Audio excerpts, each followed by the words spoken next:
Gue rasa kedepannya Persib gak akan diam, bakal scouting pemain-pemain bagus. Untuk urusan siapa yang keluar, Boboto juga bisa tebak lah. Mungkin pemain asing yang akan agak dipertahankan ya. Sekarang mungkin hanya Julio Cesar, Federico Barba.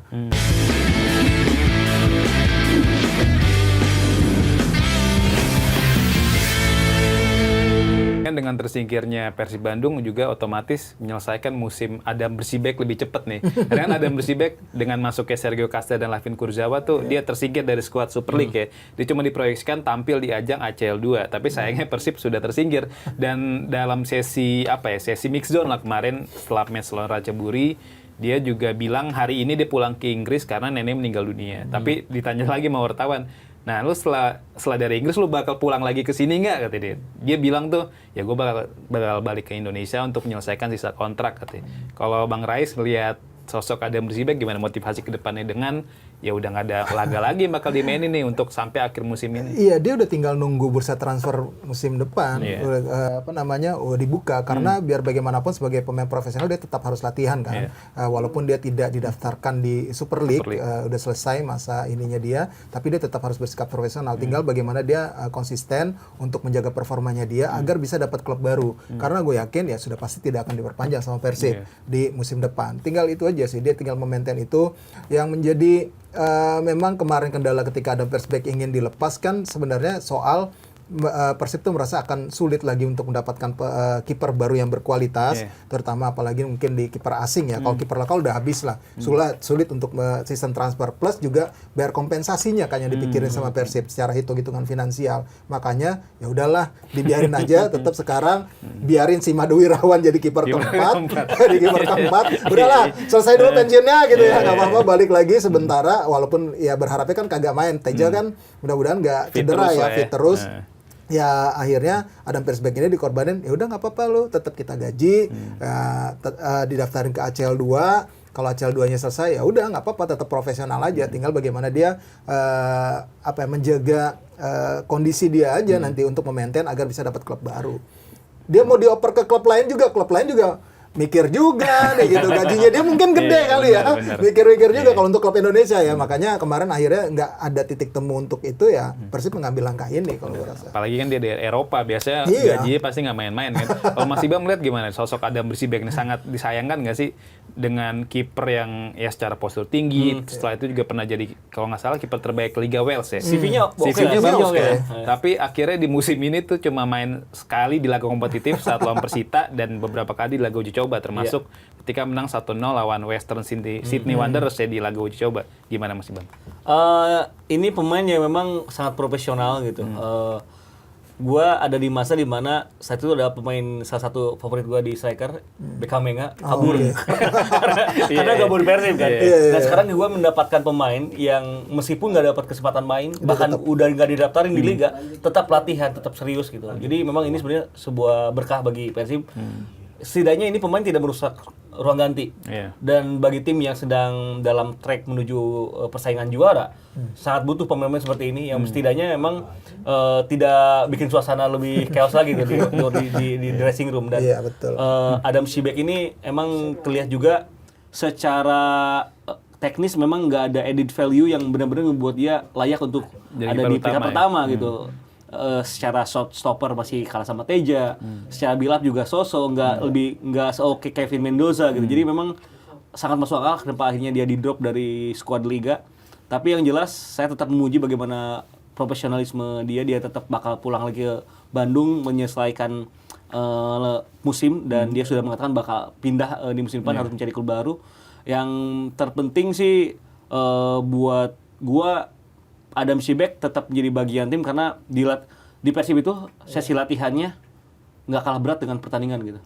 Jadi memang perlunya Adam Bersibek tetap bakal berpengaruh sih bagi tim. Apalagi kalau Bojan itu kan dia nggak peduli pemain ini main atau enggak. Selama itu ada di tim nanti dapat medali gitu. Kalau juara itu yang kejadian sama pemain-pemain muda di tim ketika 2 musim berturut-turut juara. Dan terakhir mungkin untuk Adam Bersibek, kayaknya emang Persib nggak terlalu jodoh sama kiper asal Polandia. ya. Dulu kan Murchanski juga. Sekarang kan ini Adam Šibek keturunan Inggris sama Polandia. Ya, agak-agak nggak dapat momennya aja di Persib gitu. Nah ini uniknya dalam beberapa hari terakhir juga Persib dikaitin sama salah satu kiper nih, yang mungkin secara nama nggak terlalu tenar, tapi bapaknya tenar banget nih. Bapaknya kan pelatih timnas Belanda nih, Ronald Koeman kan. Ronald Koeman punya anak namanya Ronald Koeman Junior. Nah ini Ronald Koeman Junior ini salah satu kiper yang sekarang eksis di klub Eredivisie, SC Telstar. Ini ramai banget nih, salah satu media Belanda tuh Football Internasional, Football Premier juga itu mengabarkan kalau Persib udah deal bahkan kabarnya dengan kiper bertinggi 188 cm ini. Ini kalau Ronald Koeman Junior datang atau bener datang, otomatis Persib punya 13 pemain asing kan? Karena sekarang udah 12 kan. Sedangkan regulasi liga cuma diizinkan 11 pemain asing. Nah, kira-kira siapa yang terpental, Bang? Ya itu kan baru musim depan pasti. Itu kan baru musim depan. Yang pasti memang kebutuhannya sekarang cukup agak signifikan ataupun cukup agak urgent ya buat Persib adalah mendatangkan kiper baru untuk menjadi entah itu pesaingnya Teja ataupun pelapisnya Teja gitu ya. Kalau misalnya kiper Eredivisie ini yang memang dalam top perform gitu yang didatangkan kemungkinan akan diplot sebagai kiper utama juga pastinya gitu, Ronald Koeman Junior ya, harganya juga pasti nggak main-main. Kalau melihat itu ya pasti akan ada satu pemain asing yang akan dikorbankan. Gue rasa sih pemain asing yang akan dikorbankan adalah yang dari putaran kedua ini yang nggak perform. Ya kita tunggu aja nanti siapa yang nggak perform. Kalau dari ininya ya, dari performa awal yang gue lihat ya, yang agak terancam tuh Levin Kurzawa. Dia nggak cepat adaptasi, harus diakuin, nggak cepat diadaptasi. Sergio Castel masih so-so lah, lari-lari gitu ya kan, tapi belum bisa cetak gol. Cuma kalau satu lagi siapa ya, Dion Mark kan ya ini kan pemain lokal ya, itu ada program jangka panjang, nggak mungkin. Kalau bicara pemain asing lagi paling Ramon Tanki bisa jadi karena udah sempat agak naik tapi ngedrop lagi sekarang ya, makanya itu akan menjadi salah satu yang tiga yang akan menjadi sorotan nanti kalau menurut gue ya.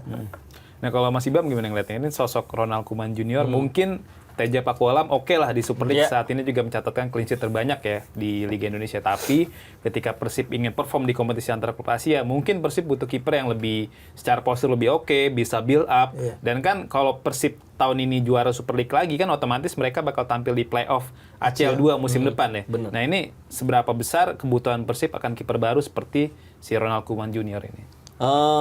Pemberitaan media asing itu sebenarnya ya cukup buat jadi referensi aja kalau gue pribadi ya. Tapi gue sih udah nggak terlalu percaya sama pemberitaan media asing jujur karena yang pertama kan yang ngeberitain itu awalnya ketika Barba mau hijrah. Emang pada kenyataannya juga ada dinamika ke arah sana, tapi kan itu tidak akan 100% terjadi, bakal sesuai dengan komitmen antara klub dengan pemain gitu. Terus yang kedua ada pemberitaan Lequip bahkan terhadap Levin Kurzawa yang lainnya memang merapat. Jadi ada benernya, ada salahnya juga gitu kalau ketika membaca pemberitaan dari media asing. Yang jelas memang kalau buat gue pribadi Persib untuk tahun depan perlu upgrade karena targetnya pasti harus lebih tinggi.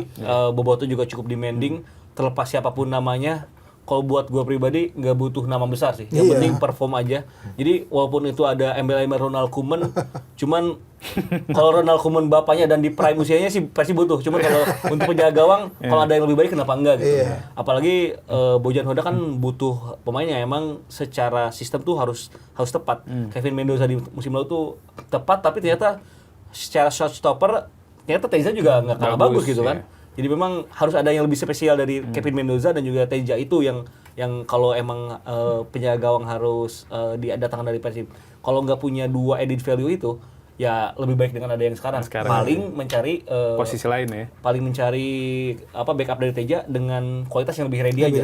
Karena kan Fitrah Maulana juga secara teknis memang ready. Gue yakin ini bakal jadi penjaga gawang bagus. Cuma belum dikasih kesempatan aja. Cuman masih terlalu hijau saja kan untuk dapat kesempatan. Ya. Bener. Jadi memang gue rasa kedepannya Persib gak akan diam, bakal scouting pemain-pemain bagus.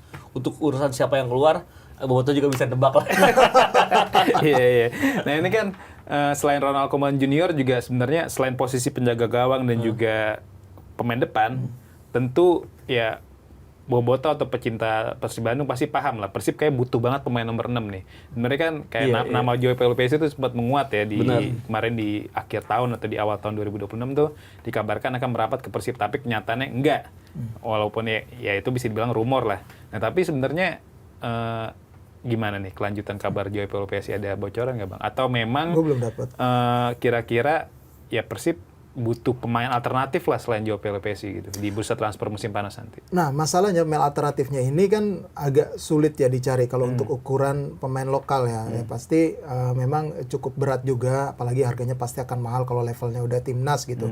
Apakah mereka akan balikin lagi Ricky Kambuaya kan belum bisa jadi, itu ada opsi juga gitu. Tapi memang gue lihat memang itu sangat dibutuhkan ya untuk membackup apabila terjadi seperti Mark Locke sekarang nggak ada. Iya, gitu. betul. Itu memang sangat butuh banget. Ada Deddy Kusnandar sebenarnya. Cuma kan kalau untuk sekarang tuh Deddy Kusnandar bisa dibilang udah bukan di top prime-nya dia Perform, lagi ya. gitu. Punya kualitas, punya teknik gitu. Tapi ya dia bukan di top performnya dia seperti 3 tahun lalu lah gitu kalau menurut gue. Jadi memang butuh tambahan pemain di nomor 6 ini.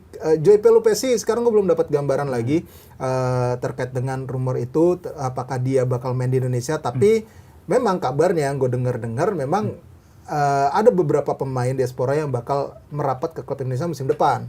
Ya mungkin ada yang dari pemain depan, ya salah satunya juga ada Joey Pelupesi gitu. Tapi masih menunggu juga, ini masih rumor juga gitu. Karena kan tergantung negosiasi sama nanti kesempatan dia untuk mendapatkan klub lagi di Eropa. Nah, ini sebenarnya kan ada Ivar Jenner juga. Iya. Ivar Jenner di Dewa kan cuma di kontrak 6 bulan tuh. Iya. Dan dia sih masih harapannya ya setelah kontrak 6 bulan di Dewa bisa berkarir di Eropa Betul. lagi. Ya, tapi gimana kansnya ke Persib?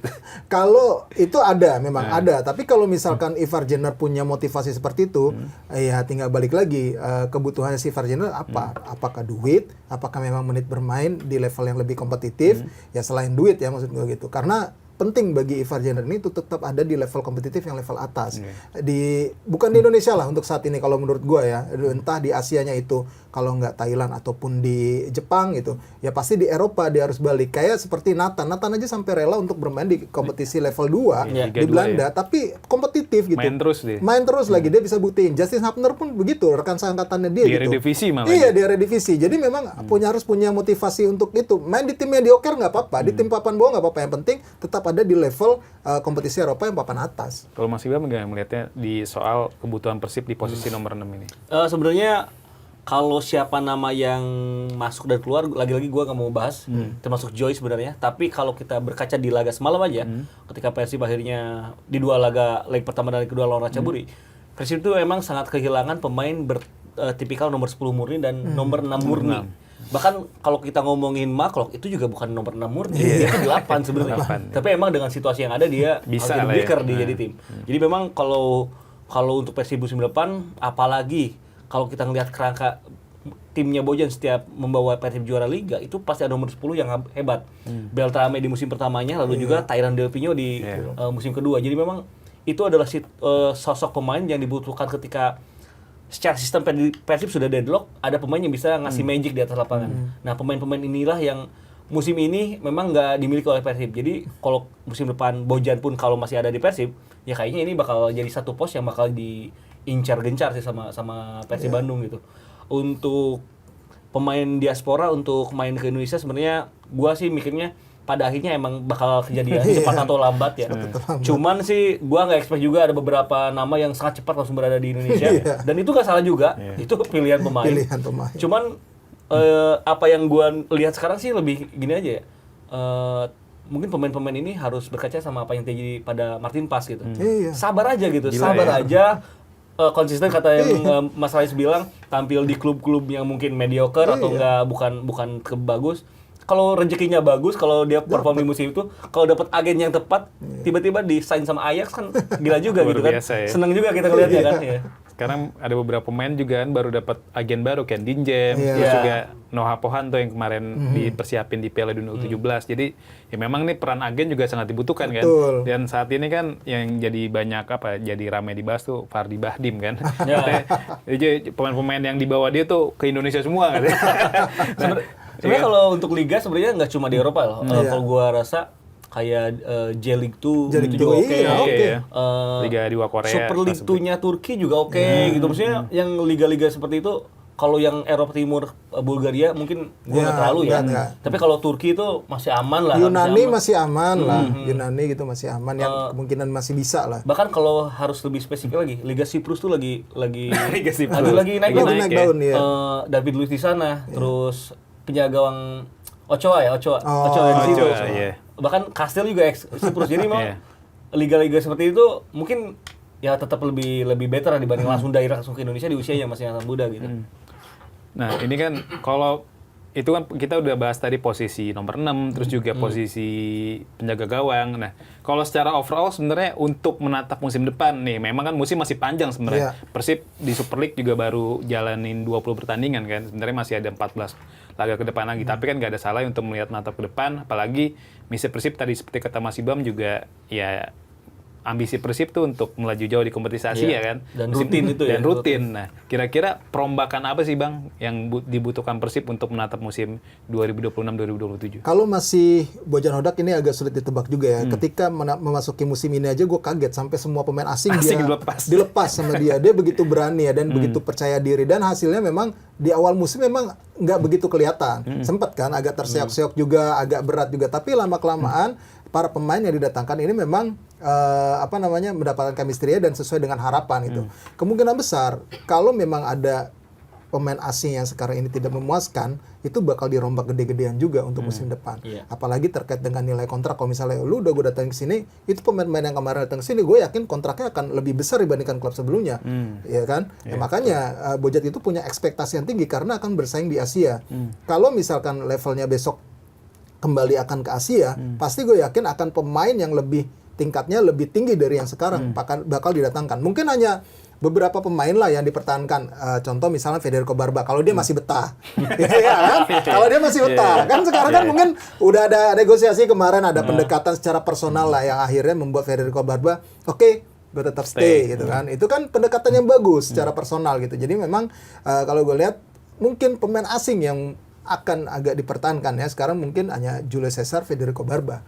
Sejauh ini yang gue lihat ya. Kalau selebihnya masih so-so. Masih so-so gitu loh. Yang nggak ada yang terlalu istimewa banget lah untuk ukuran pemain asing yang sebenarnya diharapkan bisa berdampak bagi Persib.